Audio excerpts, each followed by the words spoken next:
የያእጁጅና የማእጁጅ አስደንጋጭ ታሪክ ከታሪክ ማህደር እስከ ፍጻሜው ዘመን ድረስ። አሰላሙ አለይኩም ወራህመቱላሂ ወበረካቱሁ። ውድ የኢስላሚክ ህብ ቤተሰቦች ዛሬም ልዩ በሆነ ታሪክ ተገናኝተናል። ከዛ በፊት ግን ታላቁን ነብይ አለይሂ ሰላም የምትወዱ ከሆነ ላይክ አርጉ፣ በኮሜንት ላይም ሶላዋት አውርዱ። ሸይጣን ይህን ከማድረግ እንዲከለክላችሁም አትፍቀዱ። በጥልቁ የታሪክ ማህደር ውስጥ ስማቸው ሲነሳ ፍርሃትን፣ ሲወሳ ደግሞ ምድርን የሚነጥ ድንጋጤን የሚያጭሩ ሁለት ህዝቦች ነበሩ። እነሱም የእጁጅና ማእጁጅ በመባል ይታወቃሉ። ታሪካቸው የኃይልና የጥፋት የጭቆናና የማናለብኝነት ነበር።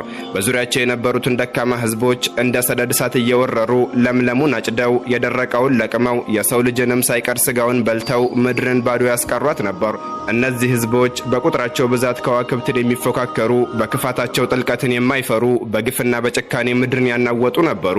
አንደኛቸው እስከ 1000 የሚደርሱ ልጆችን ሳይወልድ እንደማይሞት የሚነገርላቸው እነዚህ ልዩ ፍጡራኖች ምድር ልትሸከመው ከምትችለው በላይ የሆነ ታላቅ ቁጥር ነበራቸው። ታላቁ ነብይ ነብዩላህ ሙሐመድ አለይሂ ሰላም እንዳሉት አብሽሩ ፈኢነ ሚንኩም ረጁላን ወሚን የእጁጀ ወማእጁጀ አልፋ፣ አብሽሩ ከእናንተ አንድ ሰው ሲሆን ከየእጁጅና ከማእጁጅ ደግሞ 1000 ነው አሉ።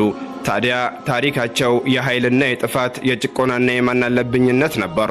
በዙሪያቸው የነበሩትን ደካማ ህዝቦች እንደ ሰደድ እሳት እየወረሩ ለምለሙን አጭደው የደረቀውን ለቅመው የሰው ልጅንም ሳይቀር ስጋውን በልተው ምድርን ባዶ ያስቀሯት ነበር። እነዚህ ሰዎች መከራቸው ወደር አልባ፣ እንባቸውም እንደ ወንዝ ሆኖ ሲፈስና ተስፋቸውም ሲሟጠጥ አላህ በእዝነቱ ጻድቁን ንጉስ ዙልቀርነይንን ወደ ምድራቸው ላከላቸው። የተጨቆኑት ህዝቦችም ዙልቀርነይንን በለቅሶና በዋይታ ተማጸኑት።